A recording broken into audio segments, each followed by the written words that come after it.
Hello and welcome to the Easy Allies podcast. I'm your moderator, Brandon Jones. Joining me this week, panelists Brad Ellis. Yo.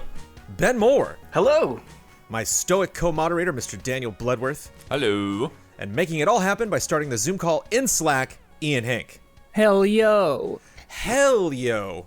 Right back at you. Distinguished guests, we are here to discuss some of the biggest headlines in the world of video games. But before we do that, we must first answer for all of the mistakes that we made last week. Ian, begin corrections music, please. Boop. The Marvel Ultimate Alliance 2 characters I was talking about were DLC. They were exclusive to the Xbox 360, but they were not at launch, indicated as such. You can't play PS4 games on the PS5 with the DualSense, so you gotta have them both. They gotta be plugged in. Wait, and what? You cannot. You can't play PS4 games with the PS5 controller. You can't play PS5 games with the PS4 controller. That's silly. You gotta keep them both around. That sounds like it has to be wrong. That's weird. Okay. That it was apparently from the original information. Also, this intended at Michael Damiani.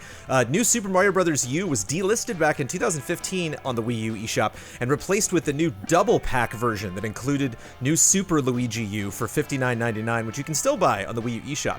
Both Donkey Kong Country Tropical Freeze and Pikmin 3 were delisted, as they are both a part of Nintendo Selects. Every other Wii U game that's been ported to Nintendo Switch is still $59.99 on the Wii U eShop, including Hyrule Warriors, Bayonetta 2, Pokken Tournament, and Tokyo Mirage Sessions. Even Mario Kart 8 is still $59.99 on the Wii U eShop after over 6 years. Get that money. Xbox One controllers Or have don't haptic get that triggers, money, or don't. Yeah, we'll see. Yeah. And in fairness, we were talking a lot about, some sneaky practices from Xbox and Sony, and Nintendo is definitely known for that stuff. Yeah. Xbox One controllers have haptic triggers. Only stuff like Forza uses it, so obviously the new Xbox Series X controller will do a lot more with that than the Xbox One does, but apparently those triggers can do some haptic stuff. BJ Blazkowicz and Doomguy are related, which I think I knew and forgot. Doomguy is the great-great-grandfather of BJ Blazkowicz, so Doomguy killing BJ Blazkowicz might be a bit of a time paradox. Thankfully, we don't have to worry about things in video games. Doomguy is older than BJ Blazkowicz? Doomguy is the descendant of BJ Blazkowicz. Oh, okay. BJ and is Commander his Keen is in the middle of there. I guess Commander Commander Keen Keen? is BJ Blazkowicz's grandson, and then Doomguy is Keen's grandson. So What a Blazkowicz lineage, and Doomguy, dude. they're far apart, but apparently they're together. Commander Keen. Would they team up? I don't know. Everyone's bets are locked in from last week. And speaking of bets, our official podcast bets did not seal right away. Thankfully, that lid did close, but was a little bit late. Does happen sometimes. Has absolutely nothing to do with any sort of audio design on this podcast. It's just completely how the gears work. It's a And weird, corrections music, mechanism. Boop. Tis strange. Speaking of gaming gladiators, let's wrap it up. Let's do it. It's a finale. Oh. The very last match. Oh, shoot. Oh, yeah. Oh my. And I am sad because for love and respect, this is our $5 tier, patreon.com/easyallies. I'll start with that.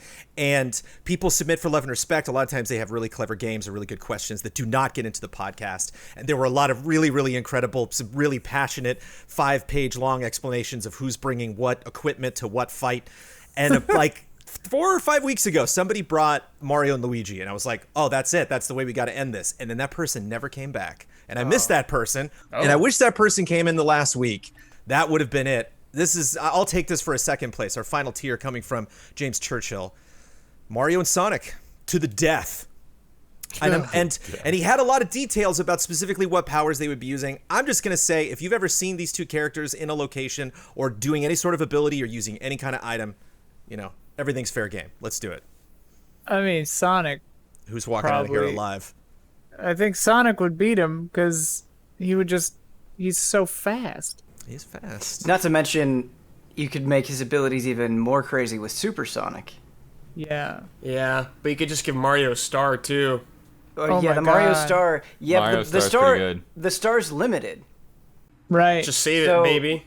Yeah, Or but if stock you give up. him the star, He's going to run out. he's just gonna run it out. Doesn't That's Sonic the need whole- the Chaos Emeralds to be supersonic? Yeah, but he said that we could use whatever we wanted. In the He's just thing. got to get it. It's kind of like that star. Yeah. You see it bouncing on the level. You got to get to it. So it's just Right. how skilled are they going to be at getting to these items What if you fast get enough? that duplication cherry, though, and To then you end save up with their like life. 4 or 5 Marios? And then the duplication cherry Marios get the stars.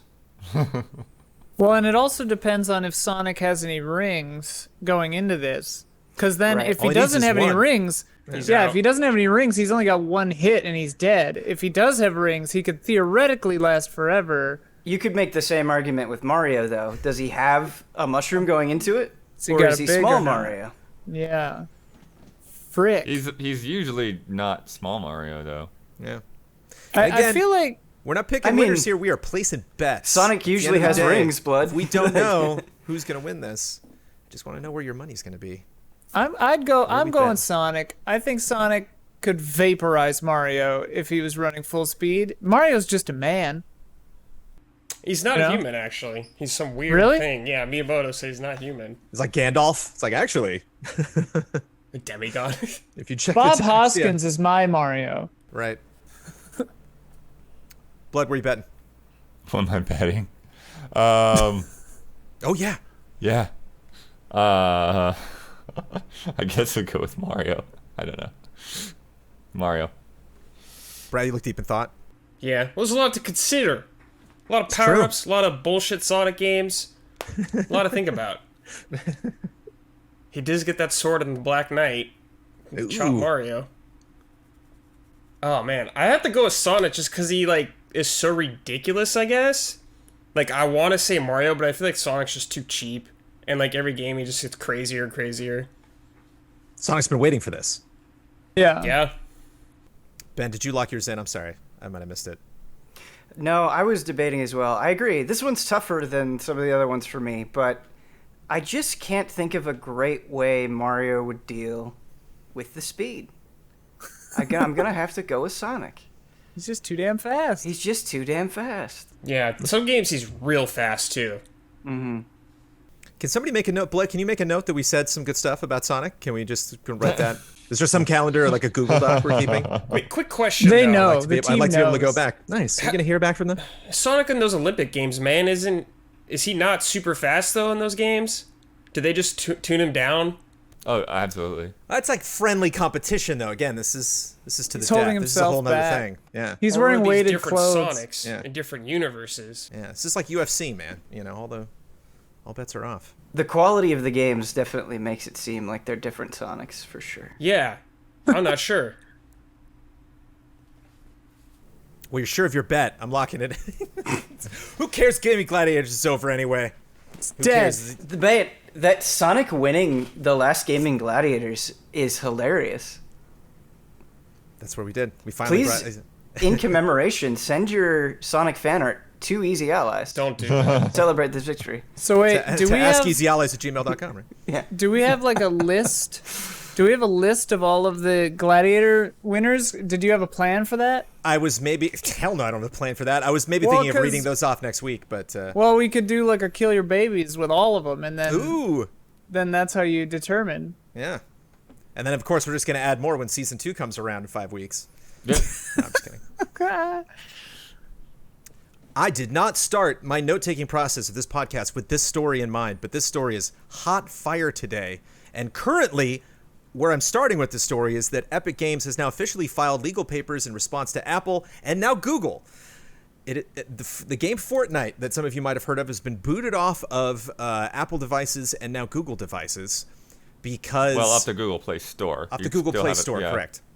Yeah, which And is I have how seen it people used to be saying- originally. On I've the seen people saying that Android. they're like, I can still buy V-Bucks through this. Essentially, Fortnite, Epic Games wanted to save some people some money on buying those V-Bucks through both of these Play services, and they offered them a bit of a discount, trying to circumvent the 30% take that Apple, and specifically Apple, which kicked all of this stuff off, takes on all of those purchases. Apple did not like that. Apple booted them, and boy, was Epic ready.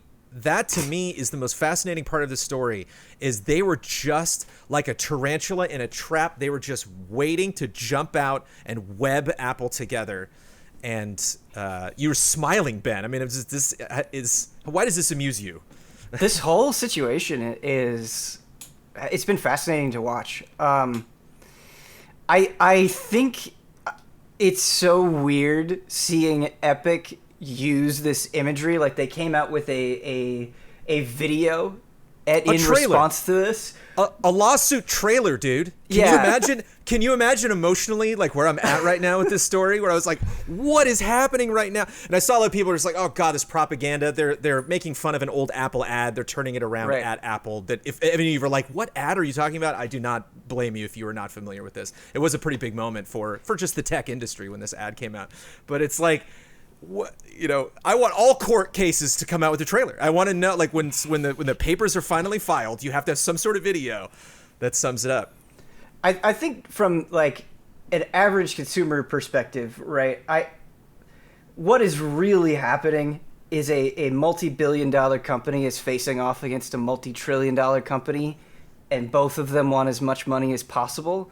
And so, like, that part doesn't really interest me, and I think Epic's use of imagery is a little disingenuous, but I do think, and others have pointed it out, that the 30% cut, if Epic can fight against that, and if they can strike a deal, right, and Apple has a lot of heat on them at the moment, if they could bring that down, that helps everybody, right? That doesn't help just giant companies like Epic. That helps smaller teams as well, trying to make games. That gets them more money, too. And so I don't necessarily think that this is a fight that they'll win, but if it were to happen, I could see that being good for a good number of people. Or maybe this Epic is the only company that could potentially pull off something like that. And, must mention that along with that video is a hashtag Free Fortnite, which is making the rounds right now. If you are curious to read up on this on Twitter, Free Fortnite, which again sounds so much more serious than just we want a little bit more money. Yeah. And it's hard for Right. me because you mentioned, this is a big company going after a much bigger company. Yeah. It's difficult for me to make the mental stretch to consider Fortnite and Epic Games the underdog. Right, exactly. Right, Sure. right, That's right. what they're trying to position themselves as, but This game that's been wronged so poorly, in the past, that's really been stunted and not able to achieve its full potential. yeah. What's really phenomenal about it, and you said it perfectly, like, boy, were they ready. Like, yeah, they had to have a CG team make that trailer like weeks ago. Oh, yeah. But what's amazing about this is they're turning, because they knew Apple would do this. They knew they were going to lose out on a bunch of sales, so they're turning it into an ad campaign to sell more, like to do more, to make them seem like the good guy. It's brilliant. It's just hilarious. And I mean, it's funny that is the ad. That ad is so funny, and the legal response, the Epic's legal response address is so funny because it's like, Apple has become what it once railed against, the behemoth seeking to control markets, block competition, and stifle innovation.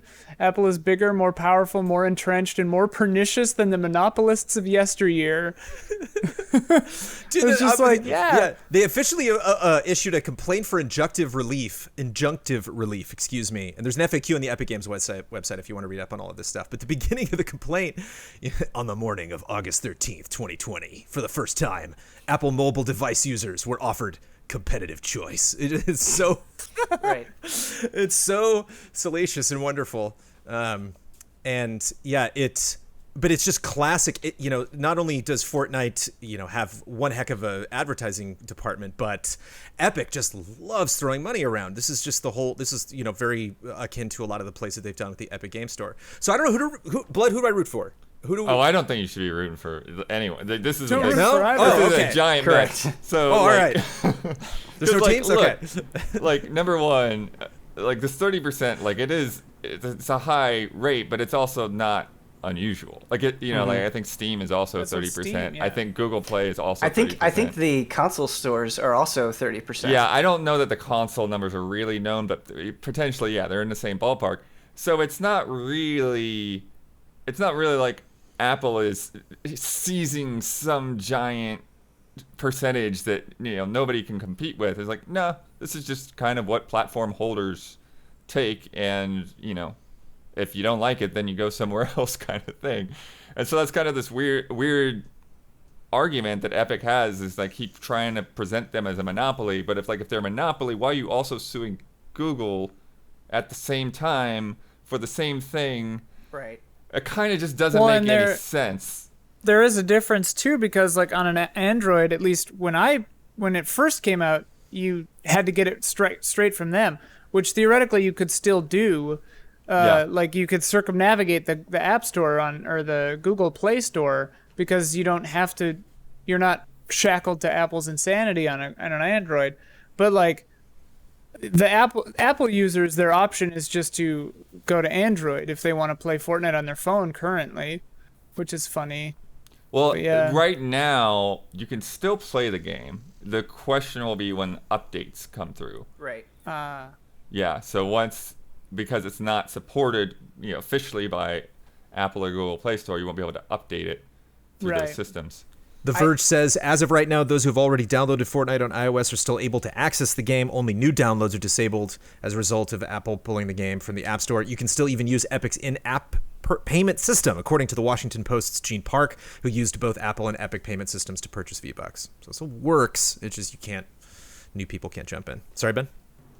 That's why I use the word disingenuous, and I think it is a good word to describe here. I don't like them like positioning this and framing this in a way where it's like we're taking down the man. Like it's not really this like virtuous crusade that they're going on. They just don't want to pay the 30% cut. They think the 30% cut is ridiculous, and I think they're spinning that in a way to make themselves seem like the good guys.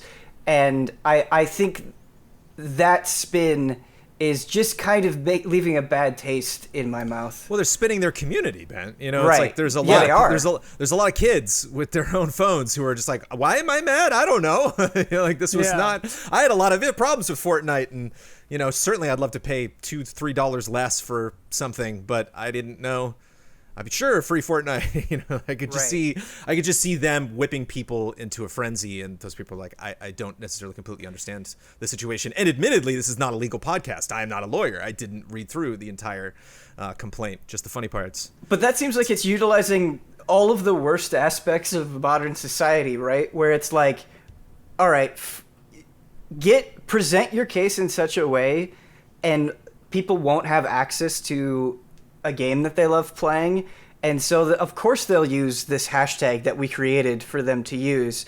It just seems like audience manipulation and like you said, whipping them into a frenzy for something that they may not fully understand. Right. It is funny though, because it's like, and not that I think like Apple taking the 30% thing is some kind of like huge systemic injustice or something, but it's like, if it is ever going to change, like you said before, a big boy's got to try to make it change.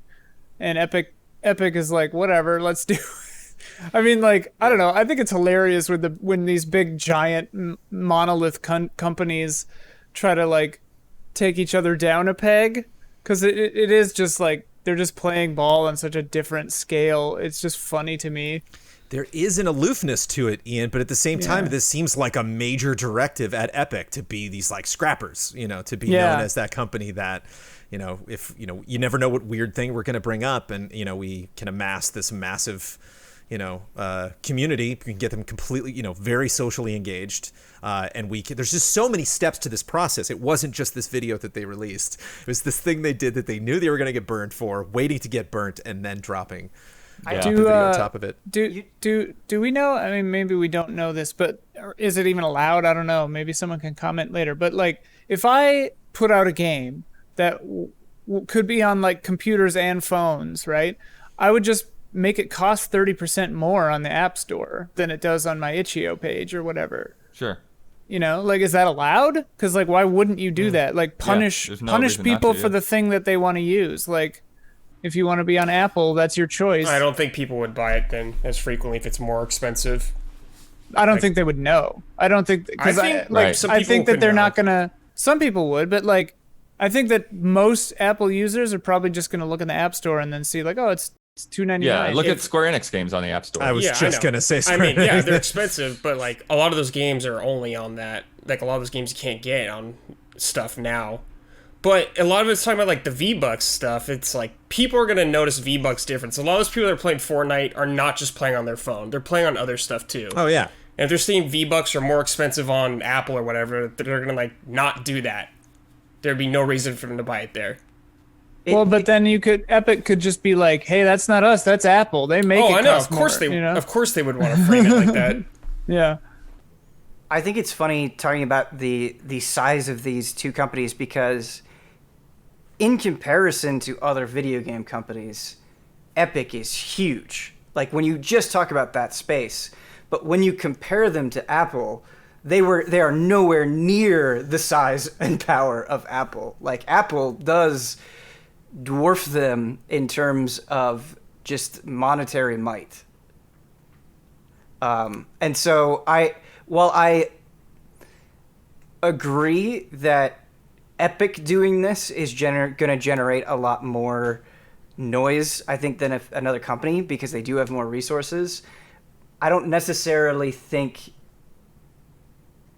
Epic has enough to really push the Apple needle, as it were. Like, I don't know. I don't necessarily see this going in their way.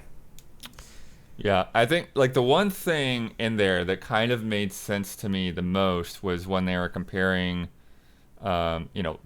V-Bucks purchases to things like Amazon or Uber or any of the like delivery apps and stuff. And so it's like if you can make direct purchases through those, then why can you not make direct purchases, for Fortnite V-Bucks? And so I think there's definitely a question there as to what separates one thing from the other. Like, it's one thing like, okay, Apple gets a cut of the software, or Apple gets a cut of, like a DLC add-on or something like that.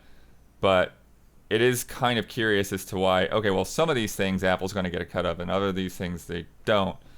But it also doesn't seem like it's something that would necessarily be addressed in this. It's almost like they're trying to force Apple to make the iPhone open up, and you can just buy, you can download whatever you want on an Apple. It doesn't have to go through the App Store. Well, that is the weird, because I remember, and forgive me, I don't remember all the details, but I think Netflix had some kind of similar thing with Apple where they had been making the subscription cost more on an Apple device or something to that effect, I think, because iTunes Store or whatever they charged the 30% on subscription in there too.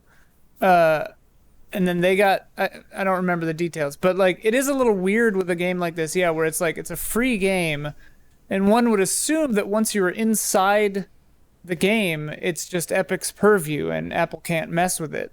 But that's not the case. So it's kind of weird, yeah. Yeah, and then like you're saying with those kinds of services, like you just have the subscription wherever it might be, right? Like it really, like, and even with Fortnite, couldn't you just buy a bunch of V-Bucks on the PC and still access them on the phone?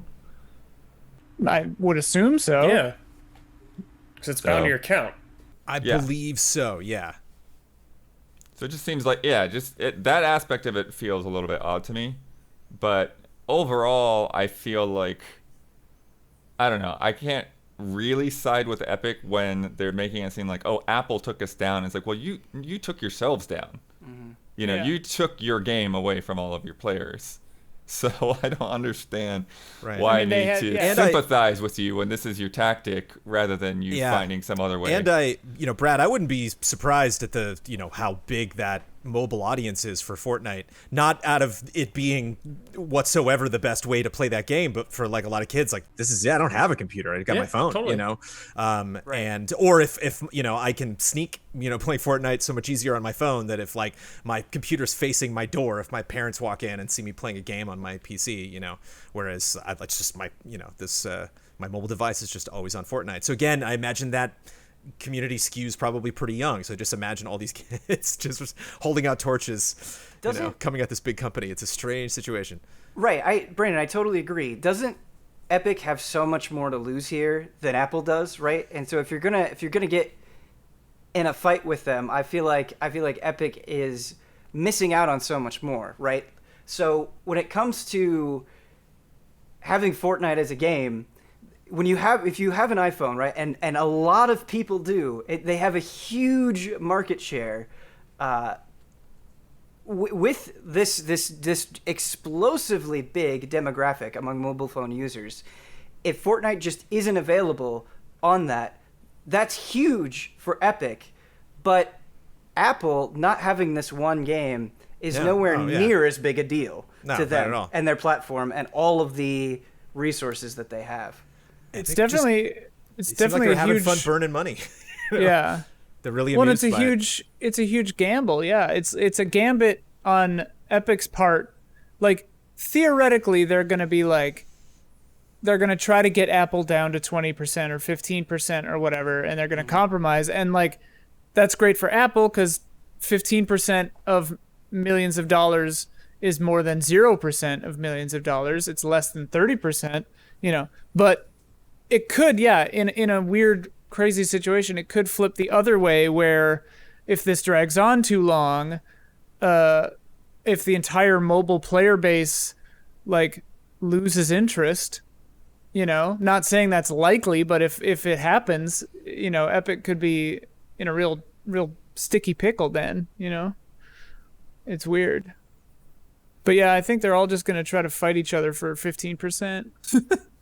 Or it could just increase, knowledge of this franchise, and people get hungry for it. It also, I think, in a sense, kind of adds to like a little bit of a bad boy image for Fortnite, like maybe something that it was lacking, as like its player base like Brad is grows not up. hearing that. Can't you see bad it? boy Can't you see a bunch of kids like junior high being like, they're so cool, look Well, at and they're the going kids after who- Apple, man. I don't know any junior Let's all high get kids. Androids. I don't know. Well, a kid with an iPhone with Fortnite on it is going to be like having a PS4 with PT on it. Like some kid is like, "Oh, Whoa. you got Fortnite on there?" Puts in perspective. I think If I could, if I had the power, if I could make PT exist in full as Silent Hills at the expense of Fortnite, I would make that decision in a heartbeat. I would push that button. I would push that button, no hesitation. And then Epic's hit squad will come and kill us. Yeah. Is that like absorb your babies? What is But that? then- Just devour your babies? Then we'll actually be heroes. We'll be Martyrs. Make a Yeah. 1984 video But about us. that's part of this too, though, right? Like they're acting, they're acting like they're the Robin Hood or something right now. Yeah. Like They're painting They're stealing it in from the rich and giving it to the rich. They don't want a special deal with Apple. They want Apple to change for everybody. Is the way they present it. It's like we don't want damages. We want Apple to change. So yeah, it's very, very bizarre. I don't know, and that's the thing where I'm kind of ending up on. I'm like, how long is this gonna last? Because I can't imagine, like, they're not gonna be able to keep Fortnite off of that system until this legal battle's over. This is gonna take forever. Yeah, I wonder if they're gonna go after consoles too eventually. If it is 30% also or whatever. If they're just like, nah, make it cheaper. Well, but it's free on. Yeah, I don't know. But I'm like saying the share they get if you buy Yeah. V-Bucks. Once the Sony dominoes or start falling, Xbox, then it's it's a just cut of hard that, to- or Nintendo. And also, like, in a more roundabout way, this is advertising for the Epic Game Store, sort of, because Right. it's like, hey, we're the ones who are not taking as big a cut. We're nice to our people. We take 12% or whatever. It's like, look at us. We're like, we got everybody beat. We are the Robin Hoods of the video game industry. So there's that angle too. I mean, I don't see a huge downside for Epic on this thing. It could go bad, but I doubt it will. Yeah, I mean, they're just losing out on millions of dollars for not being on mobile right now, but it just depends how long it lasts, I guess. Which is a sneeze and a hurricane to these people. But let's say Epic relents, right? Like let's say, a number of weeks pass and Epic is like, okay, we'll cave, we'll go back, we'll pay you what you want, Apple, Google. I'm sure they're going to get some bad press for that, but does that even really matter in the end? Like, does that have any long-term impact on how people engage with that game? Yeah, I don't think so. Like Yeah, a year no, later, none of- everyone will none of forget this- about that even happened. Unless Apple gets really petty and, like, ups it to 35 for just Fortnite or something. And how do you measure all of this if you're Epic? How long do you know when to wait? What metrics are they following to determine the success of this risk that they're taking? Beyond obviously the big win. which is why it just feels like money to burn. It just feels like, Woody Harrelson like drying his tears, with just giant wad of cash, and is why it's extremely amusing to me. And it is very amusing. More developments. It's fascinating to watch. What is going to happen there? What is not so amusing and rather unfortunate is that Halo Infinite will not be launching on the Xbox Series X in 2020. That game has been delayed to 2021. Conveniently, possibly planned also, we learned that the Xbox is launching in November. So we know both of those things now that we did not know before. I think we could have predicted possibly that Xbox was, obviously going to be this fall, as they said, but November seemed like a likely month. But I don't know if anyone thought that Halo Infinite was going to be delayed. I did not. Did anyone sense any? Ben, you watched people play it and got to ask them questions. Mm-hmm. Was there any? I hate to throw this at you specifically, but was there a mood in the room about? Yeah, no, I think them hanging on your opinions to potentially launch the game this year or not. Yeah. So when I was in that Discord call and people were asking questions, I wasn't thinking like, oh, this game is going to get delayed, but in a general sense, there was a lack of clarity, right? And I said this, I talked with Brad about it, in the Halo video. It's like, I don't really have that much to say to you. Like, it feels like they're not revealing a ton of information. We don't know very much about this game. And it just kind of lended this lack of confidence to the whole thing. And so I think delaying it makes sense for the game itself. I hope that delaying it improves it. I hope it does wonders for it. I don't know. But yeah, kind of taking that meeting and then seeing this news, I can't say that I'm surprised. From Chris Lee, the studio head at 343, the decision to shift our release is the result of multiple factors that have contributed to development challenges, including the ongoing COVID-related impacts affecting us all. It is not sustainable for the well-being of our team or the overall success of the game to ship it this holiday. Obviously, I think this is going to affect Series X sales. Will this affect Halo sales? Will this affect, at the end of the day, do you think this game is going to sell more or less or about as much as it would this year or next year? That's tricky because this Halo is on Game Pass day one, and multiplayer is free no matter what. Mm-hmm. Right. So that is an interesting point to bring up. I don't know if it'll affect anything or would have, despite the shape it's ship out in. I think the damage is done. The whatever they showed at, I can't remember which event that was, but that Xbox showcase where they showed that terrible gameplay, like, that was the nail in the coffin. That's why they're delaying it. And like Digital Foundry made an 18.5-minute video, about why it looked so bad. And like that had a worse PR hit than delaying it. If anything, now delaying Digital Foundry got to go see the Xbox Series X early. Like, they've gotten some pretty inside access to Microsoft, and they still made that video. And it's like, if anything, delaying Halo Infinite, it will buy them goodwill. It's a good decision. It might make more copies move because the bad will went so far with that nasty looking gameplay demo. I think Halo. Yeah.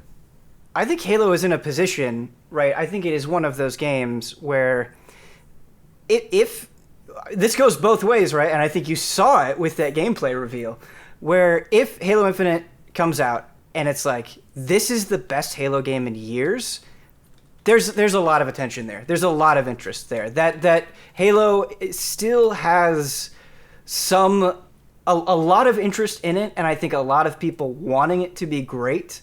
That, especially with it being on Game Pass, especially with it being multiplayer free, as Brad was saying, if it is excellent, I think that's the best advertisement for Halo. However, that gameplay reveal was extremely divisive and disappointing for a lot of people. If it is still super disappointing when it comes out, I think that hurts them even more. I think that burns through goodwill even more. Yeah. Do you address that gameplay demo? Because the announcement that they posted was like, development's tough, and we had COVID this year, and things are rough, so we'll see you in 2021. They didn't necessarily say like we heard you. They said that before. Yeah, they have put out a whole They list of tweeted things it, that yeah. they wanted to improve they're on. aware. Yeah, and I think that definitely probably led into this. They even said they watched that Digital Foundry video. Yes, Yeah.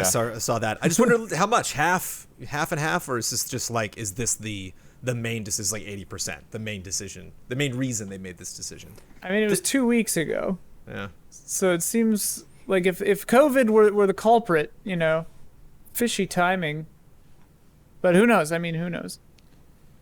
Yeah, I think Yeah. that they probably felt like they were on track and ready to get things done, and then once they saw this reaction and like, okay, we're gonna fix this stuff, and then they realized, but we can't do all of this, Yeah.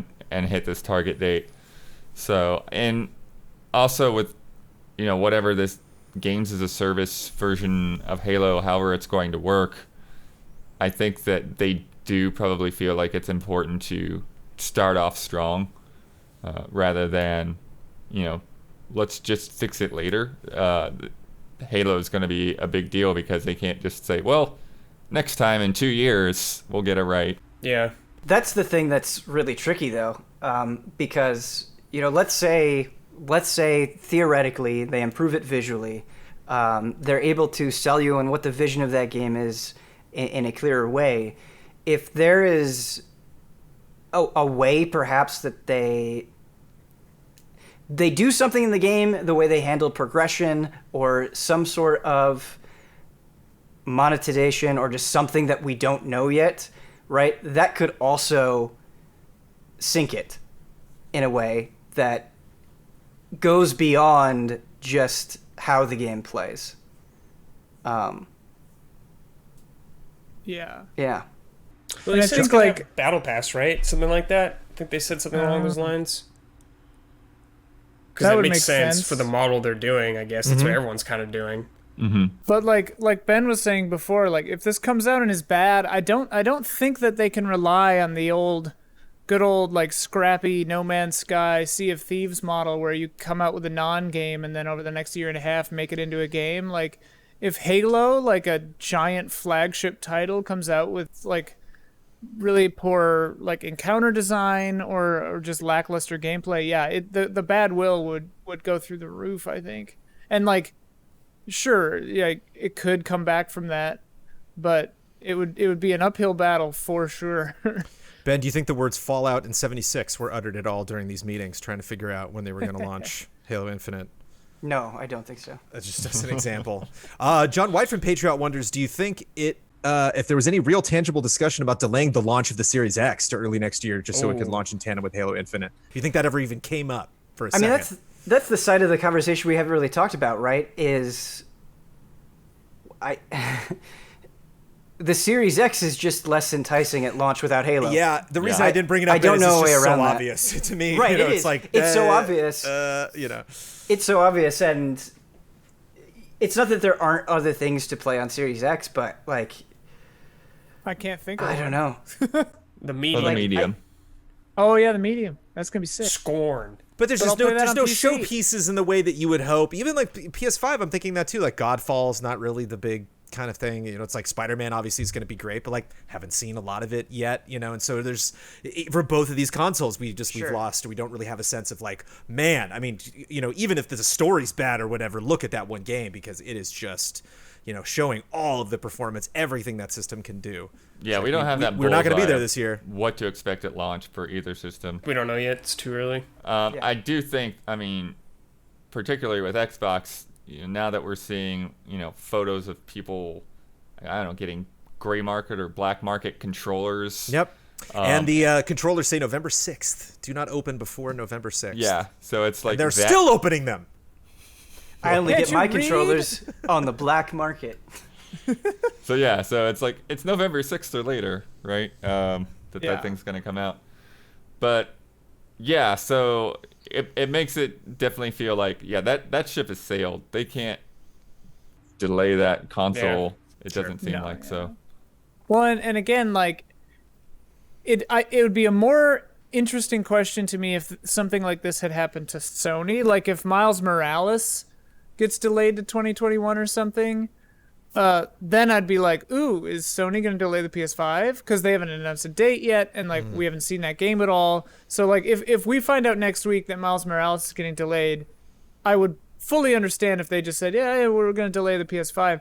Whereas I say every time, like Microsoft just wants you to get Game Pass. They don't care where you play it. They don't care. Like if you buy an Xbox Series X, awesome. If you don't, they don't care as long as you have Game Pass, you know? But So, also, yeah.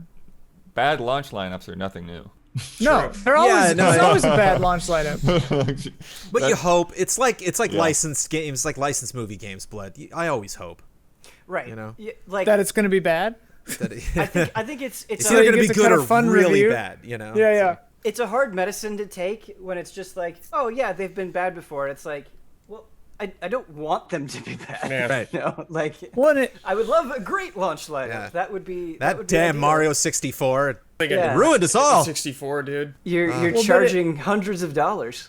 yeah, it circles back around to like the video games industry on the whole has such bizarro logic sometimes where it's like we've got to hit fiscal year whatever instead of like we'll sell more units next fiscal year if it's actually good. You know, like people Right. just Like rushing Animal out a Crossing? crappy game. A lot of Yeah. them just want the short-term profit. Well, that's the thing is like their shareholders are panicky and they're like, if 20 whatever is bad, everything's gone. But they don't have the long view where they're like, yeah, but if our console comes out with like 6 good games, we'll sell more of them.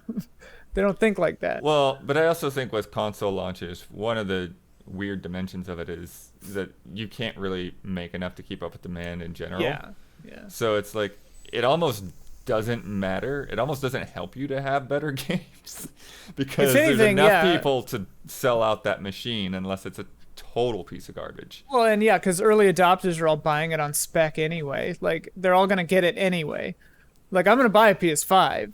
Yeah. You know, I already have a PC, so I don't need a Series X, thankfully. But like, yeah, it's like I'm buying it. I don't even care. Like, it's happening. Also sad to think about, Jason Schreier pointed out on Twitter, modern delay announcements often include a line like, the well-being of our team, end quote. But as I've reported a few times in the past, I've never heard of a AAA delay leading to less crunch.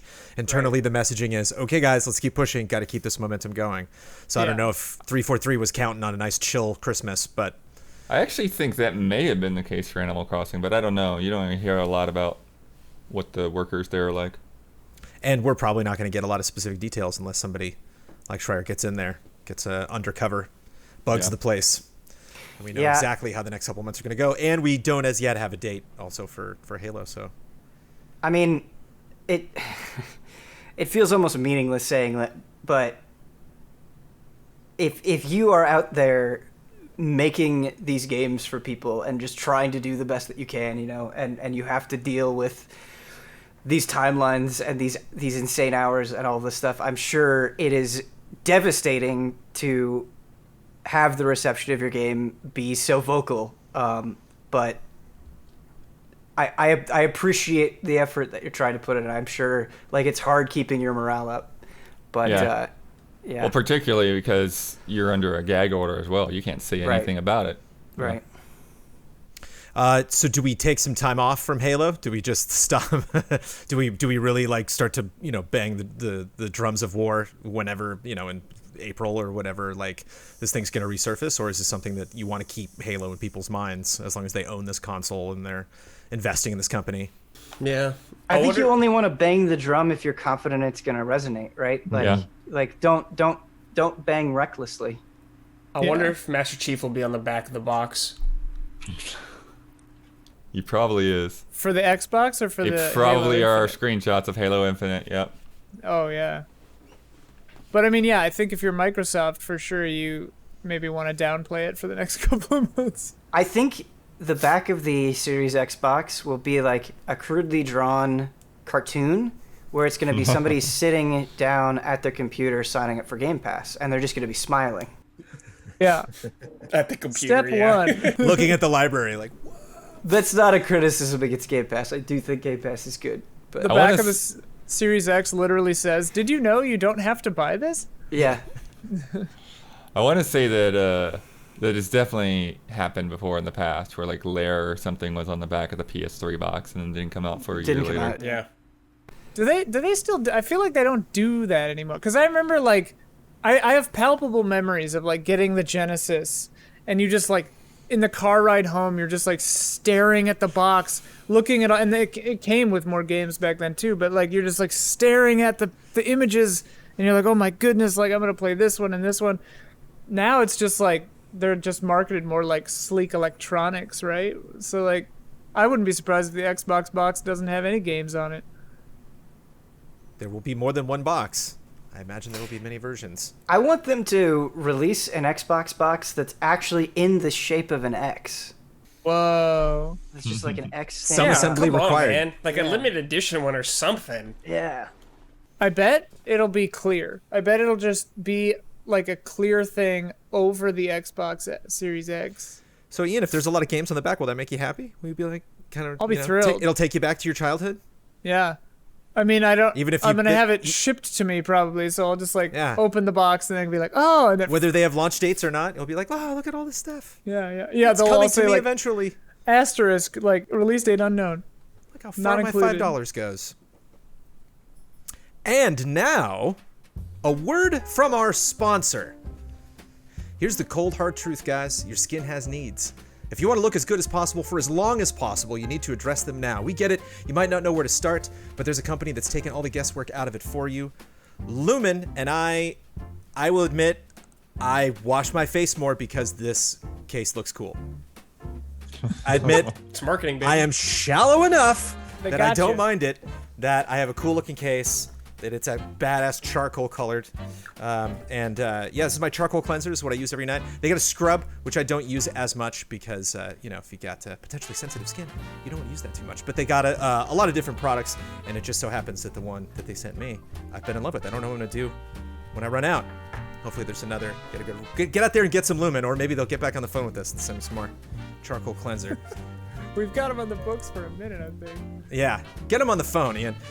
Lumen is on a mission to help give men the amazing skin they deserve through high-quality, expert-created products delivered right to your door. All of their products are formulated specifically for men's skin and made to target skin issues with maximum efficacy using top-notch ingredients like charcoal, green tea extract, and vitamin C.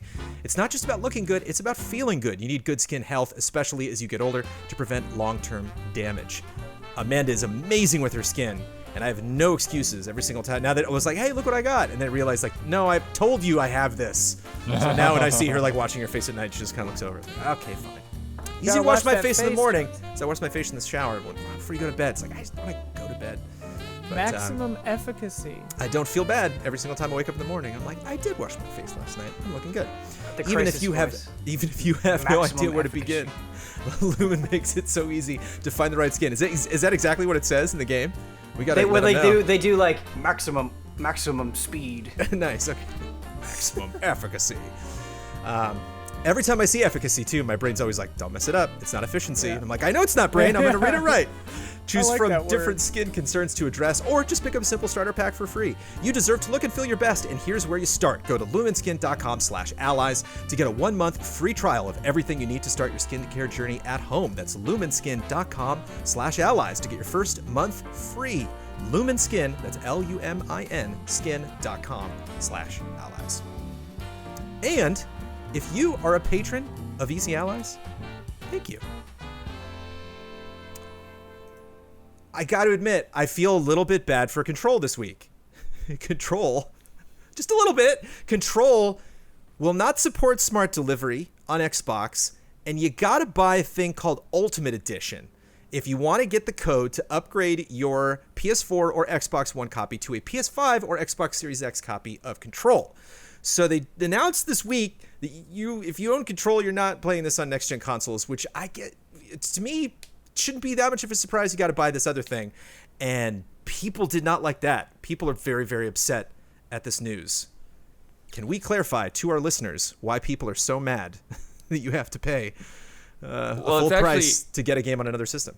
Yeah, it's a total like shooting themselves in the foot, because if they had not announced the Ultimate Edition and not considered this to be a selling point, a little bullet point perk on the Ultimate Edition, nobody would even consider Control as a game that they should Right. be playing for free on the next gen. Right. But they said, hey, get the Ultimate Edition and you can do this. And they're like, well, what about if we already have it? It's like, oh, no, not you. Yeah. Well, come on. They have a Q&A, and specifically that line is harsh when you get to the bottom there. And it's like, wait, I've beat Control. I own Control. Why can't I play this? Like, nope. I don't see how this like how do you market this and not see the blowback? Like it seems so ridiculously obvious. I don't get it. Like, of course people are going to be upset with you presenting it this way. Is this Ultimate Edition like a new SKU of the game, or has this been around? It's like the Game of the Year edition. Yeah, Yeah, it's gonna it'll have have- both expansions, the It'll have all AWE. the Let's say you expansions and bought the stuff. original game and you bought the DLCs. Are you not eligible for the upgrade? No, Exactly. Correct. it's a brand new Okay, thing you gotta buy. so people who feel like they supported this game when it came out feel burned. Exactly. Like Right. you're burning your core audience, the people that helped your game. right. That And to me, sucks, it's yeah. like, to me, this is, I mean, what they should have done is just done what everyone else is doing and say like, yeah, it'll automatically scale up to the next generation. Even though it's like an old enough game that, like Bloodworth said, if they just hadn't mentioned it, everyone would just assume it's current gen only, and then it's an old game. It doesn't have to go next gen. Nobody says it has to, but like now because they did it this way, and if they're smart, they will now retroactively just say like, okay, everybody gets it. And then now, because of this, then everyone will get it, which they wouldn't have if they hadn't made a bullet point out of it, hopefully. Can you do that, Blood? Can you just give people the thing? Is that something? Would there Not be if some it's on reason? the Apple App would there be? Store. Would there be some technical reason why Control would be like, we just are not? We weren't prepared when this game was done to, fashion it in a way that it would just suddenly poof work. Or is it just a matter of like you just give them a code? You just give these people that own this thing another thing. Yeah, I don't know that we know enough about how this is and how it differs from the official smart delivery and all of that. But I imagine, yeah, if they could do it with the Ultimate Edition, I would think there's got to be some kind of mechanism to do it with the standard. But yeah, I honestly do not know the ins and outs of how that may work. And I mean, like, they could set it up in a way that they don't have to just blast codes to everybody. Like, they could set it up so it's like they make a website and you go and you say, like, you like put in your email address and say, hey, give it to me. And then they'd send it to you, Like, if you, I don't know, Link you'd your have to PSN account prove or that you have something. it. Yeah, you'd have to prove it somehow. But, yeah, it's weird. Yeah, that could work digitally, but for people who buy physical, I don't know Oh, if yeah. it's easy as to do, because you could have just borrowed the game from someone or rented it. Well, But yeah, that's it's annoying. that's a weird. That's a weird thing though to complete. Like if you bought it for PS4, and you're like, why can't I play it on the PS5? Well, because it's a PS4 disc. Like, is it gonna be that backwards compatible? We don't Like, know. I We don't, don't know. Yeah. So. Right. Yeah, I mean, you will be able to essentially do that, but it's going to be a game by game basis. Yeah, it's so I sort don't of know like if Control will be one. Right. the Xbox backwards compatibility. There's going to be lists of what works and what doesn't. It's I kind think of a that's funny- a high profile enough game that it probably will. Yeah. It's a funny thing where because Xbox is doing the smart delivery stuff and like Cyberpunk is like, hey, it's going to scale up to PS5 for free, whatever. It is kind of like one of those things where it's like, well, because they're doing it, everyone has to do it or they'll get pissed. Like that's become the norm because these big boys said they were going to do it. When really like those could have been viewed as just like perks. And against the norm. It's funny that it shook out this way. I mean, I guess the consumer is always going to want things to favor them, correctly so. Right. I mean, that's just how it works, right? Like if you are getting something good, it creates this expectation, and consumers are just trying to put pressure on to give themselves a better deal and to make buying these new consoles an even better investment for themselves, and that that makes a lot of sense. But also, it's on the companies for creating that expectation, right? Like, Yeah. Microsoft has been talking about smart delivery a lot, right? And if you're going to keep talking about that concept, there's going to be an expectation that it's going to be capitalized on. So, Ben, you're Capcom. You have Devil May Cry 5 Ultimate Edition ready to go. The PR is written. Yeah. And this happens. Has Control already taken the fall for you? And you're like, oh, they're not going to be as mad at us because, Control's already kind of, broken this wide open. We can now, we're just going to slip in behind them and be like, oh, yeah, we're also kind of doing that. Or is there a road to do what Control is doing, but do it in a way that will not upset people? As if anger had an ending. And this could point work for on the anything. internet. That's what I was going to say. Because I think there are a your lot of first games in this mistake- position. Rage 2, Mortal Kombat 11, Sekiro. That we're just waiting like, are we getting some weird next-gen version? Or is it just automatically going to happen?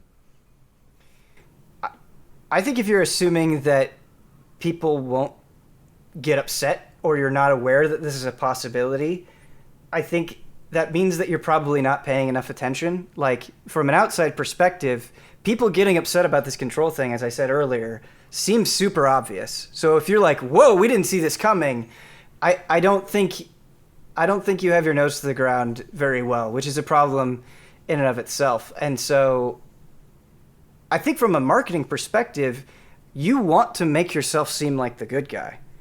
So whatever deal you're trying to cook up, it needs to be an attractive deal. It's kind of a funny thing, like you see it all over, because you said, like, if you didn't see this coming, you're not paying attention. And it's like, I was thinking about that. This is a strange example, but I think it lines up in a way. I think about, like, celebrities' reaction to quote unquote cancel culture, right? Where what they think, like J.K. Rowling or whatever, like, it's like what you think cancel culture is different from what is happening to you. It's like they're saying, like, we don't have free speech. It's like, no, this is what free speech is. You say a thing, other people say a thing reacting to the thing you said. That's how this happens. And so, like, but they get mad and say, like, oh, I'm being brutalized and stuff. And it's like, in some cases people are, and in some cases they deserve it, but, like, they don't see it. They don't see it like that, and they can't. So, like, I'm not surprised that a company would not see this come. Like, they didn't flip this and look at it in the negative way, where it's like, you're not giving something to people, you're taking something away from people, and that's how they're going to see it. Whereas you see it as, like, hey, a bonus of the Ultimate Edition is you get the upgrade. Right. Like, And that's you were a thing saying, you're Blood, getting. that's how it read in the email that you got. Right. They were like, hooray, Yeah. But they didn't take a second to step back and say, like, oh, but wait, we're actually taking that away from people. Right. Yeah. Which is why I'm trying to get out there and warn something like, say, Plague Tale Innocence, if they got the press release just ready to go. I was just curious to, like, look back. Yeah, Outer Worlds, there's just a lot of games that I think are just, like, that late in the gen that, and, stuff that's got DLC, whether that's going to come back around. Well, and that's kind of the weird thing with Game Pass and games that are on Game Pass. There is sort of, like, a little bit of comfort that comes with them to me, where it, like you mentioned, Outer Worlds, and I'm like, well, Outer Worlds will have smart delivery. Outer Worlds will do all the stuff. It's already in the fold, the Microsoft family. Right, They're going to do all the stuff. It's a good call. So yeah, like, they're just going to do all of it. Yeah, for real. But from maybe this is oversimplifying it, and I'd be curious to get the panel's thoughts. But if you're releasing your game on next gen, let's say it's like an old game and you're releasing it on new gen consoles, why not do smart delivery? Because then that makes your existing audience happy, and there has to be a number of people that don't own your game, right? They're first time people, and they're looking for stuff to play on their new console anyway, right? That way you don't create this friction and you please both audiences. I don't understand. Maybe there's numbers reasons for not doing that. Well, I wonder how technically difficult it is, because, like, making Control work on PS5, like, maybe for an Xbox Series X it's more simple, but, like, I doubt that it's just as simple as, like, re-export the PC version with these specs that fit the PS5 and put it on the PS5. Like, I doubt it's that easy. It could be, I don't know, but I mean, what a boon for this game to be on a console and have like a constant frame rate and like RTX and stuff. It would look amazing. But So, even yeah. even you saying that, Ian, right? Like let's say hypothetically, it's like, okay, we can't do this. The way that this is being worded, that defense doesn't seem like it's there. Right, because they clearly can, because they are. Right. So if there is some sort of reason why it's like, well, we can't just do that thing, then I think it benefits you and the audience to know that, to have to say that outright. Yeah, totally. Yeah, I mean, even if they just said like, yo, the cost of people purchasing the Ultimate Edition will pay for the smart delivery, because it takes a lot of work. Like, even if they said that, people will still be pissed, but it's like, at least there'd be a reason. But yeah. I'm curious because I didn't see any follow up today, but they did say that this morning they were gonna have like a showcase on their Twitch with Sam Lake. So I'm just curious whether that got clarified anymore, or if Sure. Remedy's just like, hey, that's a 505 problem. Yeah. Take it Well, up that's with what I them. was. That's what I was gonna ask. Is like, this isn't probably Remedy making this decision, right? It's right, all 505. Right. Yeah. So I feel bad for Remedy in this case, where it's like they're getting all this backlash when it's their marketing arm. But I wonder, considering stuff's getting delayed, we really don't have like a really concrete idea of what the launch lineups are specifically for the PS5 and the Series X. I wonder in December, January, February, coming up, if we're going to be spending a lot of time talking about 2019, 2020 games, because it's like a lot of people are like, hey, I never played it, and I heard Control ran terribly on base consoles from last gen, and so I actually did pick up this silly Ultimate Edition, and then it sold crazy because a lot of these people are just like, hey, I didn't have time to play it at the time, or I'm so hungry to play something new. Black Flag was like one of my favorite Xbox One games, and it technically wasn't even designed for that generation. So, it's gonna be like if the Ultimate Edition ends up being like, after a month or two, like $40 or something, like, It's and you never $40 played it. day one. Oh, sick. Well, then if you never played it and you have a PS5, like that's a good get, Yeah. If it was like, if I could play it with the DLC for like $20, I would. If I could just buy the DLCs or whatever and just play on PS5, that I would go back and play it and just play the DLCs. But it's like, that $40, man. It's like, There you have it. Good And to then know. you get into, I already own the game. you also, you get into weird situations too, where it's like, I have it on PC, which Yeah. is at parity or better than the PS5 will be. Like, should I get it on PS5 for free? Like, that's a whole other ball game, because it's like, well, I guess they not, can't because I give didn't you- buy it on Yeah, PS4. They so can't yeah, give you never it on mind. every platform. Yeah. I have to apologize for this next story. There's not a lot of meat on this bone without specifically getting into very, very highbrow corporate stuff. But it still cracks me up to read the headline, EA executives voted out of getting raises. I did see this, yeah.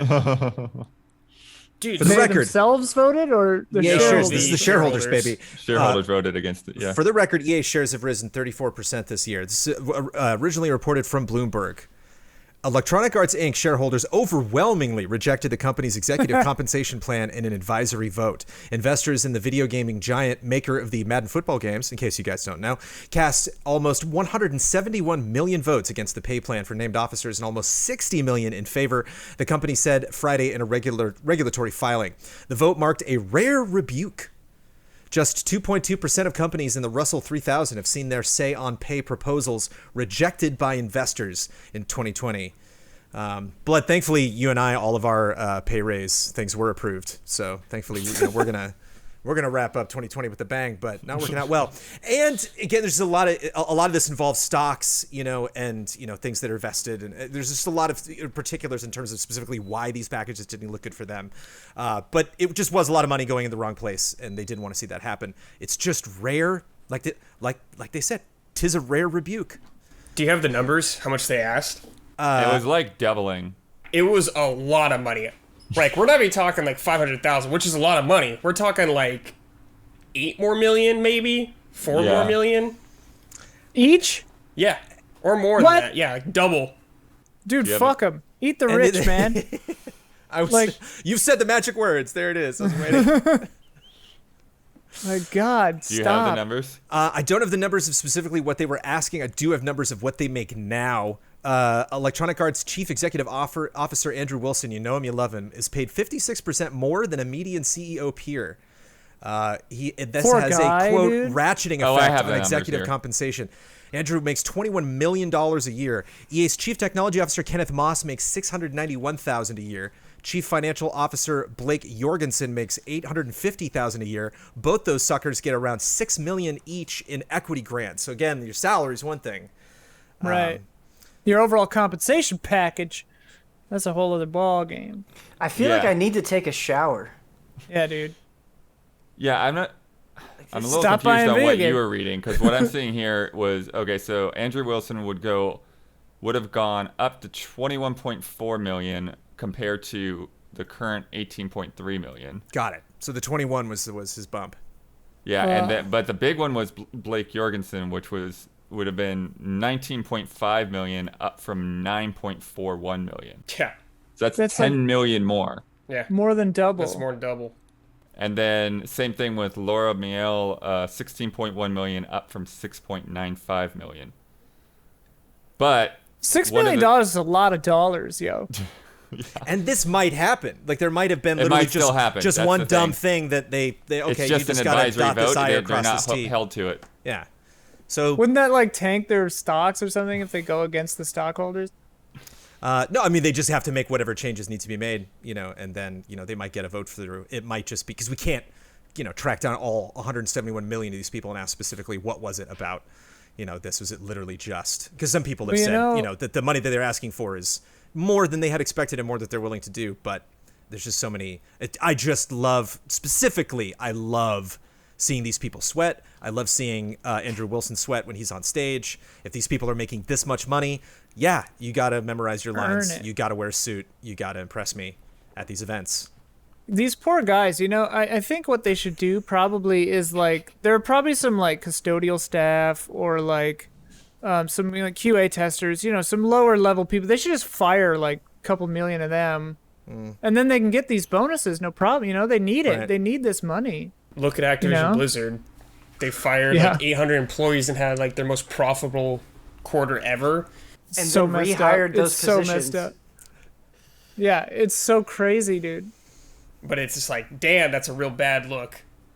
For people who couldn't tell, I was joking, by the way. And we need some like good news, Brandon. I do have good news coming up. I have a great piece to wrap up the podcast, but Okay, I just good. I mean that's kind of why I wanted to bring this up, Ben, because I am curious. Is this just EA's going to EA? Like, does this whole like Mr. Moneybags image, like, does this really hurt this company, or is this just like, I mean, classic just, EA? EA's been EAing forever. Yeah. They just And they EA very well. EAing all the way to the bank. Are we so broken by this behavior that this just doesn't? This you is know, Wait, are you not asking whether shocking. EA will be hurt by this vote?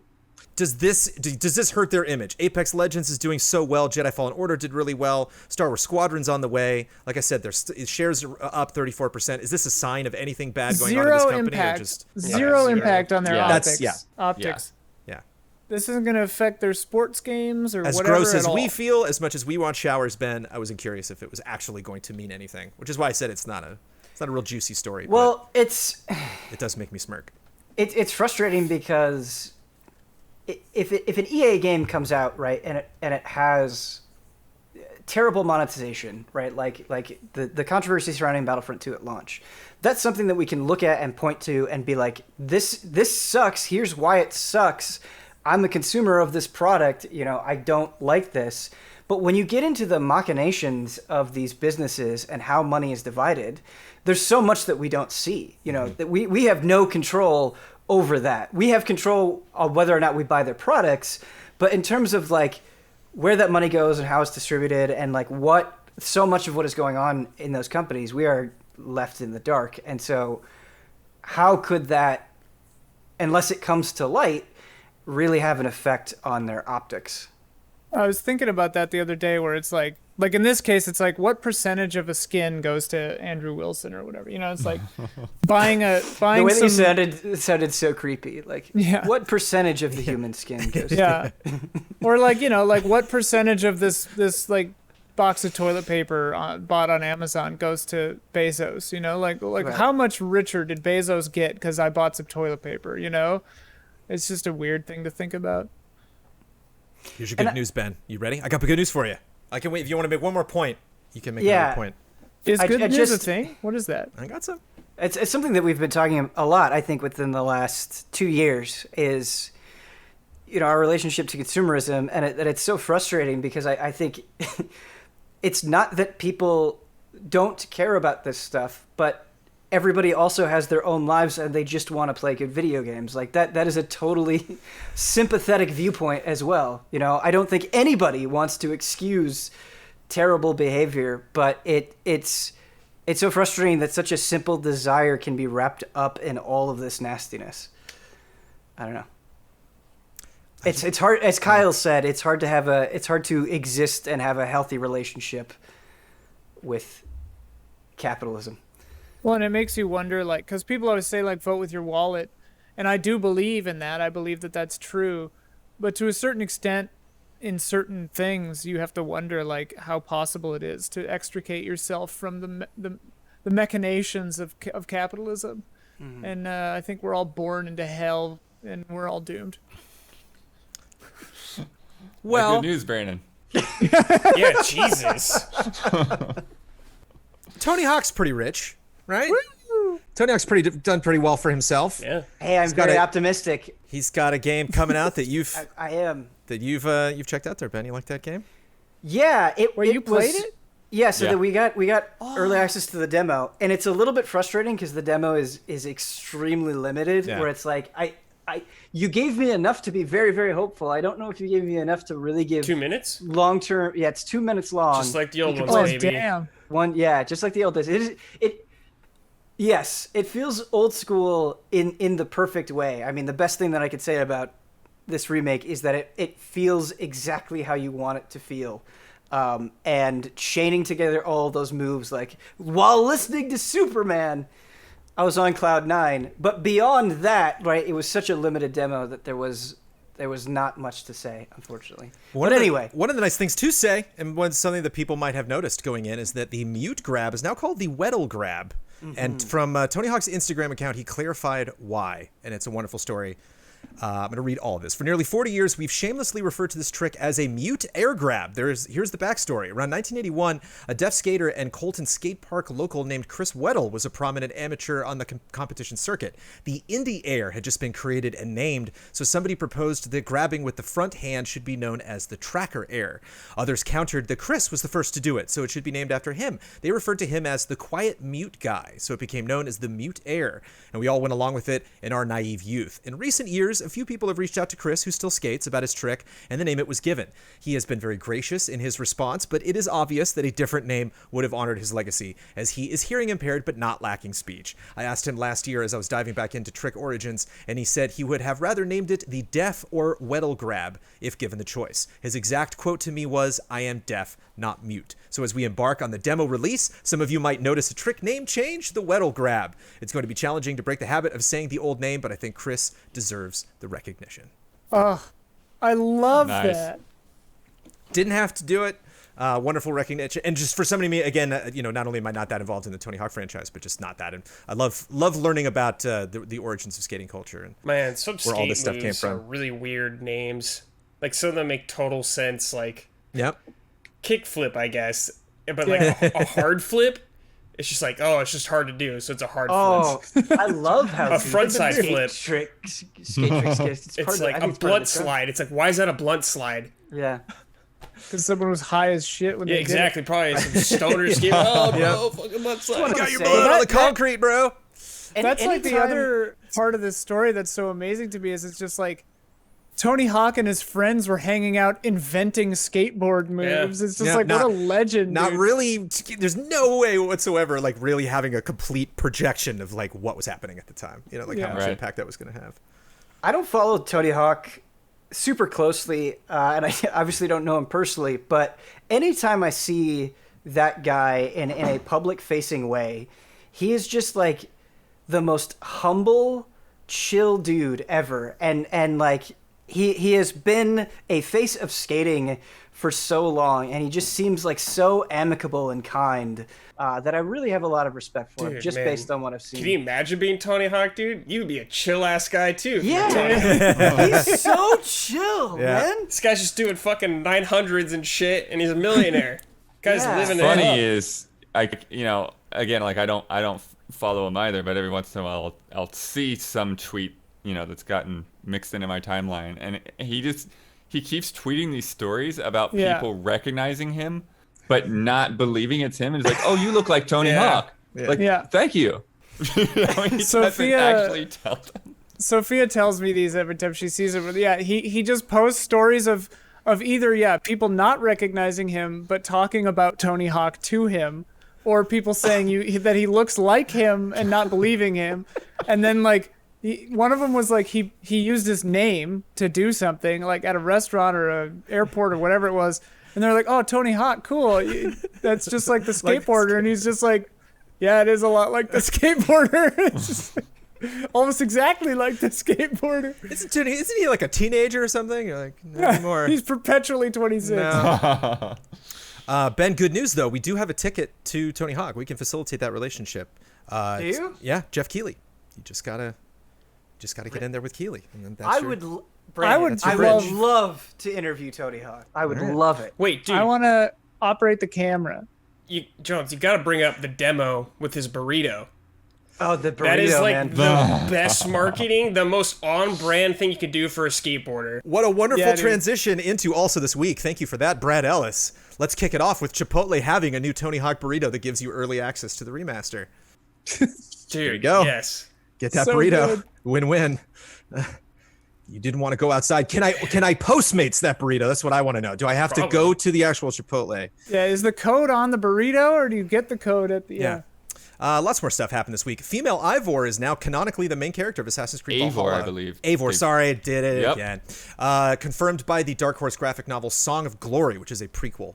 And interesting story to research, but you might bump into some story spoilers there if you try to look that stuff up, because it does get into the story there. But brings up a big story about Cassandra being the lead that they wanted for Assassin's Creed Odyssey, and even going back to Aya from Origins and Evie from Syndicate, and of course a fascinating mirror of all of the woes that are somebody just got let go, I think, at Ubisoft like hours before we recorded this podcast. So lots of fun stuff going on there. Phil Spencer talked about new Xbox Series X news inside of Animal Crossing.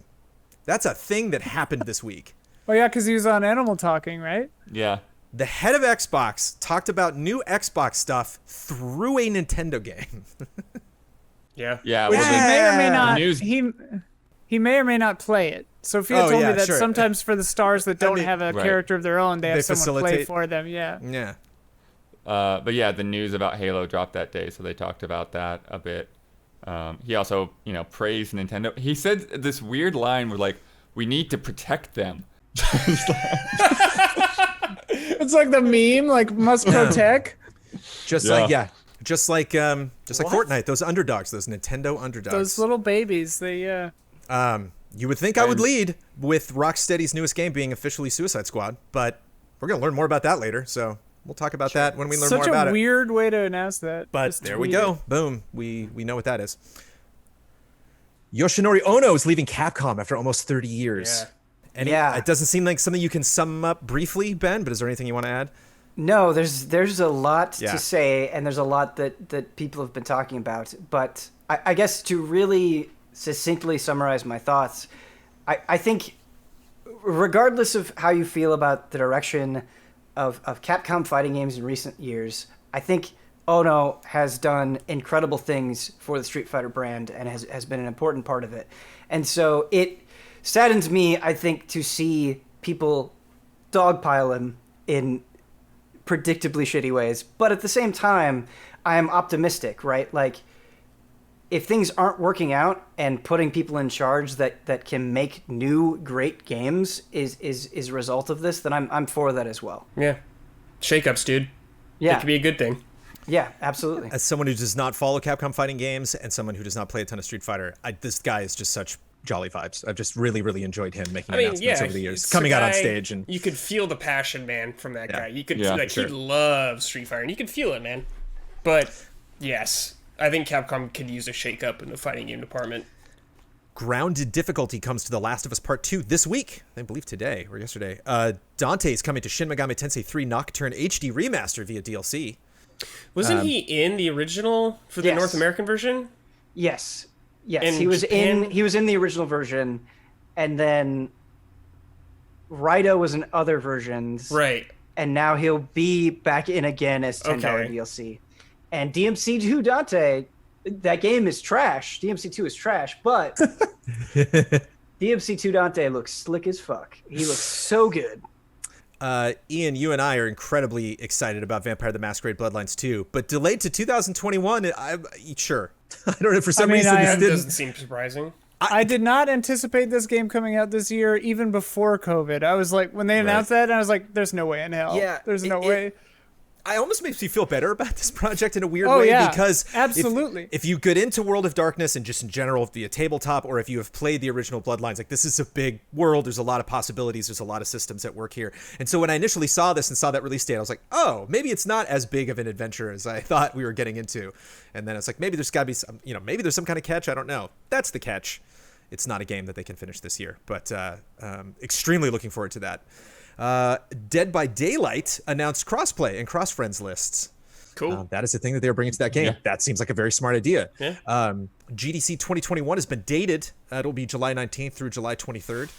Details already starting to come out. Them, realizing that they are probably going to still be digital. That our lives are probably going to still be digital by that point. Well, yeah. Anything to add? They're doing a digital event closer to when GDC would have been, and then this summer event in July, which I think is probably good that they put it later. Hoping that things will be better by then. But it's going to be like this hybrid event. So though, in theory, they're going to have a live event at the Moscone Center. But they're also going to have a virtual track that's probably similar to what we just went through last week. So it'll be Check curious out to our see. video. Yeah, it'll be curious to see whether that actually pans out and how that goes down. I have a clarification on Dante and Nocturne. Oh, Got nice. So, Dante was not in the original Japanese version of Nocturne, but then there was a Maniacs version that came out in Japan, which was the version that we got in got. North America that features Dante from Devil May Cry. Makes sense. I hope they incorporate the sticker somehow. Man, they love doing multiple versions for those Shin Megami Tensei games, it seems like. Atlas loves doing multiple versions Yeah. of games, yeah. I like whenever you look on your computer, Ben, it looks like It's like, yeah, you're I'm like looking into the Ark of the Covenant or Yeah. something. yeah, it gets really blown Raiders of out. the Lost but- Ark or something. yeah. Neo Geo MVSX announced 50 games coming in November of 2020. Yay. Ben would like. Looks It's like a Thing just arcade looks so cabinet. sick. Yeah. How much? it's do like you a know how much it is? tabletop arcade thing. It looks like there's a box that you can put underneath of it to make it Oh, like a like more those normal size. like those Yeah. 1-up things, yeah. Well, those 1-ups are like a couple of games and they're like $300, so which is insanely overpriced for like I don't know how many games it is, like fewer than 10, I believe. And they're like $300. Possibly less interesting, At Games Legends Ultimate announced, which is a cabinet with 300 games, and you can potentially hook it up to the internet for more. Blood was not impressed Oh, with the lineup on this system. Yeah, it felt like there's a lot of filler in there, and there's a lot of weird things to where it's not very specific on that list. They're like Aladdin console. well, which version of Aladdin? Okay, Yeah, yeah, what? which one? console version of Aladdin? Buyer beware. But I am just intrigued by them saying that you can add more to it. I think if you're going to spend $600 on an arcade cabinet at home, then yeah, you'd want to put as much on there as you can. And Olivia Munn is in final talks to return to G4 when the network What? launches. Yeah. Apparently, Don't yeah. do it, Olivia. Apparently- yeah, I don't know. I don't know how I Don't feel about do that. it. Who's that good for? What do we want? How is that going to end up? I don't know. Who wins? We will see. Does it seem like Olivia Munn would need G4? I mean, maybe she likes it. Yeah. Maybe. Who knows? Maybe. I hope We'll she's see. doing it for her and not Yeah. for like, Yeah.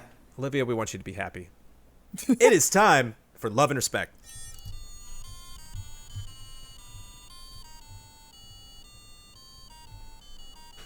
Love and respect. From Sky, mostly directed at Ben Moore, with Capcom showing off the plans that they have for the Street Fighter and Resident Evil IPs, but nothing yet for Monster Hunter. Do you think we'll hear about Monster Hunter World 2 for next-gen consoles anytime soon, or is there something else coming out before that? What is Capcom up to? More importantly, what do you want them to be up to? Right. Great question. So I think talking about Monster Hunter, like, we're still kind of in Iceborne post-launch support, right? It's not like Iceborne has been silent for months or anything, or I think we're still kind of getting towards the end of the Iceborne life cycle. So it's not like there hasn't been anything happening with Monster Hunter. I imagine it will probably be some time before we hear any more about a full follow-up. There might be, and this is just total speculation, I'm just guessing here. There might be like another Monster Hunter on Switch or something, or some sort of maybe smaller project that fills the space. But in terms of like Monster Hunter World 2, I think we're a ways away. I think these are large projects that take a lot of time, and as I said, I think we're still kind of in the post-launch support of Iceborne with new monsters being added to that game. So I think we're a ways out. Yeah, Go ahead? Yeah, and you talk about, companies that like to put out multiple versions. Oh, yeah. Yeah. The little I know of that I Monster think- Hunter, I definitely have seen pop up all I over can the place. very well see, Yeah. a next-gen Monster Hunter World Complete Yeah. Edition, all that bells and Yeah. whistles. I would think be that's likely to. I would actually be okay if they did something like, hey, we're bringing Monster Hunter World to next-gen consoles, but in doing that, here is a brand new expansion, right? To do something around the size and scope of Iceborne, that would be really neat. But like in an actual sequel, what I really want is so monsters can interact with each other and they can do turf wars, but they always interact in the same way. I kind of want monster interactions to be more dynamic and interesting than what they currently are, rather than it's just like, oh, okay, they're interacting, they're going to do this much damage to each other, they're going to go through this animation. Like, I think it would be really neat if you could somehow use monsters more strategically against like really, really tough foes, or bring them in the battle or something, right? Oh, like, I think lure them. That'd be cool. yeah, so something that World does really, really well is the reason it's called Monster Hunter World is because of how much emphasis it puts on the world itself, and having it be seamless and having these monsters interact. I think what they did in World was such a great start. I would love to see that mindset go even deeper. From Mark Paris. I just had a blast last weekend playing the Avengers beta. The downside is that now that I got my hands on it, the wait until the full release is even more excruciating than it was before. I imagine this is an issue you gents face all the time, getting to play early builds. My question is, what game did you get to play early that made the wait until the full release the most painful? Cyberpunk 2077. Spider-Man for me, for sure. Final Fantasy 7 was pretty nuts for me. But you still kind of want that. You want that feeling going away from those games. That's what you want. When you is, start the I preview. can't wait to play more. Yeah. And it's weird because it salves the wound a little bit, like, because we wait for games just as long as everybody else, because we hear about them oftentimes at the same time that you do. So it's like getting to play it a month early means our wait was shorter for, so there's that too. Another one recently is Tony Hawk. Playing that Tony Hawk demo, I had an enthusiasm for that series and an optimism that I haven't had in such a long time, and it just made me like light up and realize like, no, we lost so much with the Tony Hawk series. Like these are incredibly well designed games, and there's so much potential that's still here. So yeah, that's definitely one. I really am excited to dig into that full game. Me too. Sometimes I wish I didn't hear about demos. Pixel Junk Monsters 2?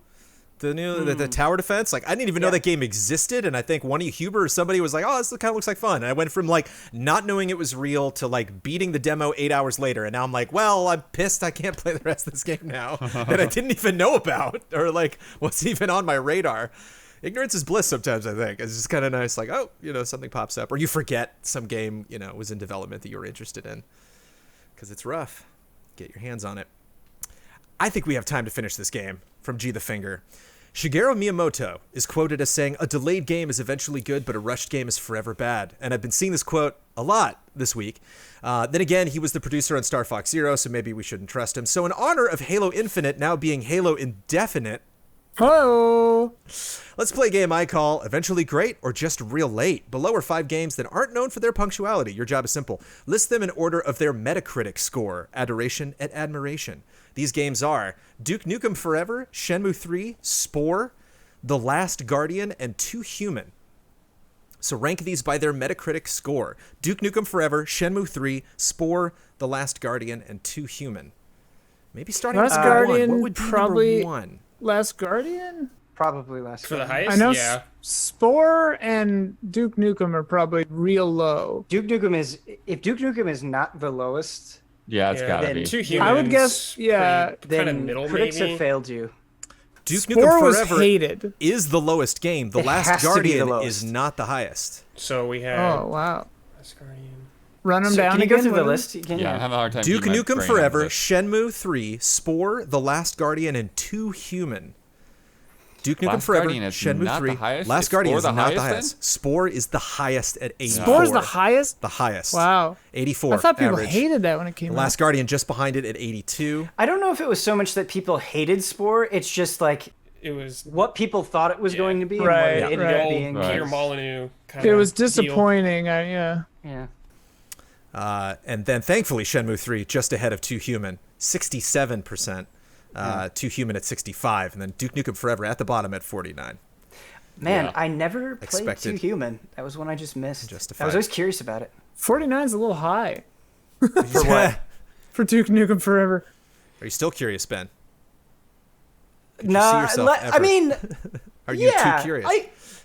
I'm not like dying to play it, but I think there's a little curiosity. Little still. revisit. I got a sealed copy when that judge ordered that they all had to been like pulled off of shelves and destroyed or whatever. Just like the preservation of that madness. Duke Nukem Forever is a 1 out of 10.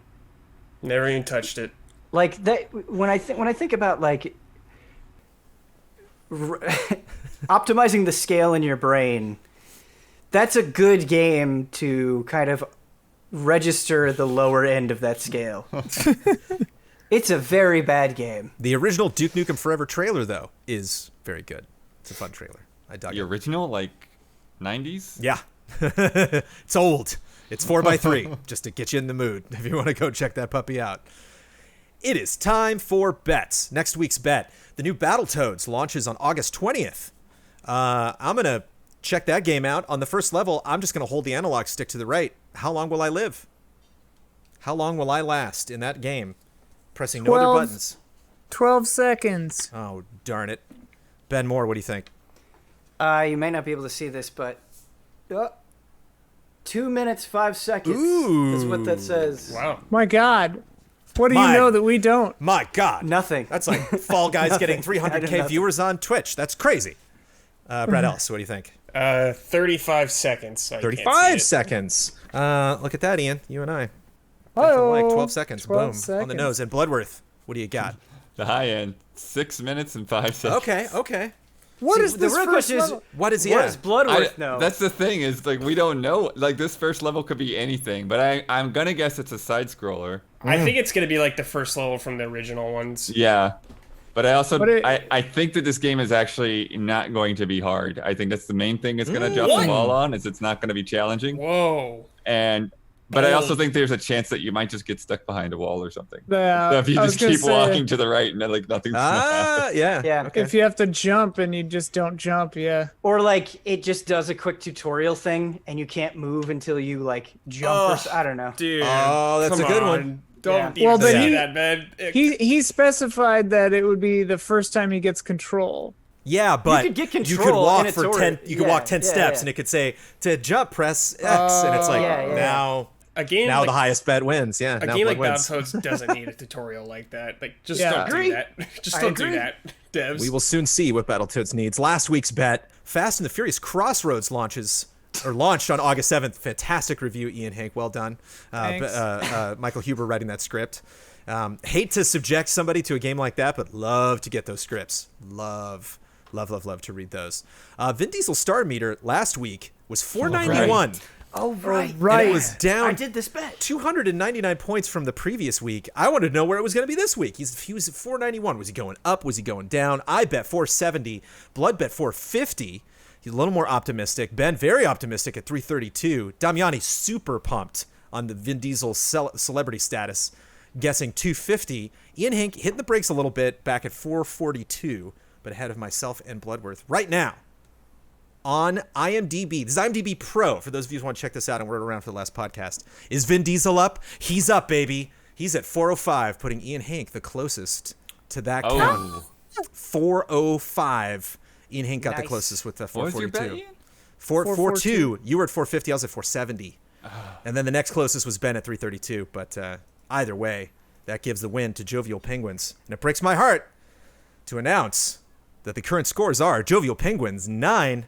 Why is there always someone who brings eggs and tomatoes to a speech? You've already done that one. Astonished I Scorpion did? 6. Oh yeah. Oh yeah.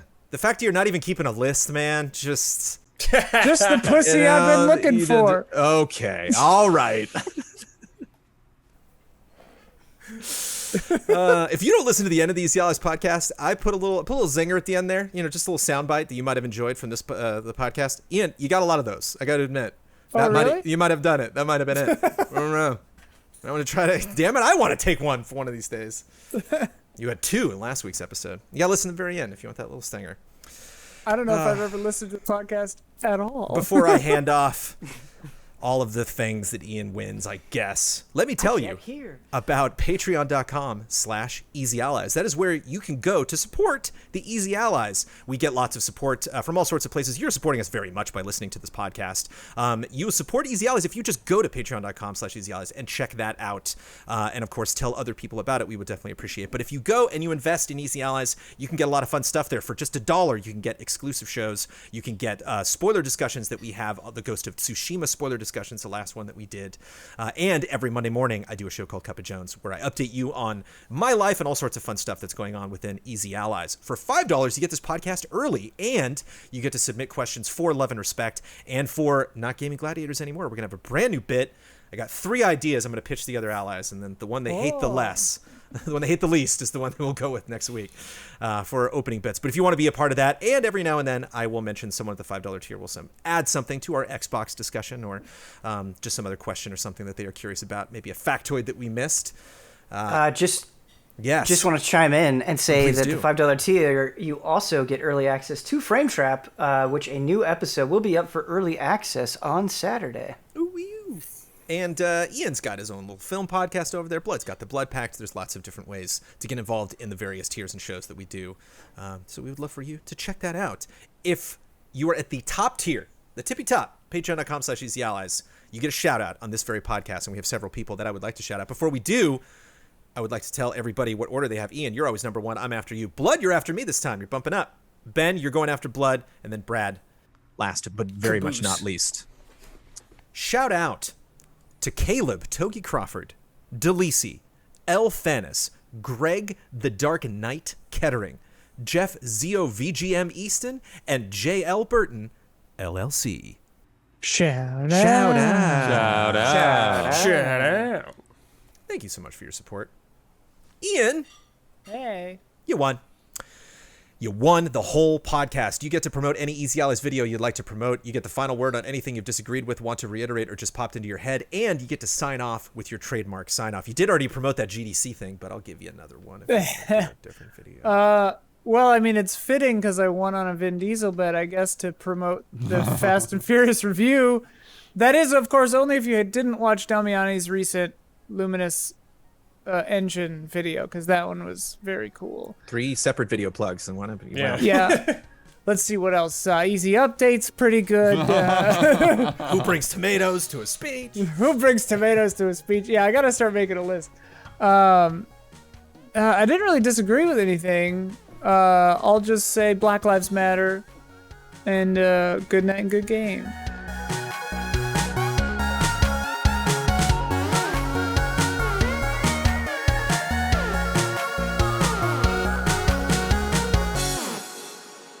Like, don't bang recklessly. Yeah.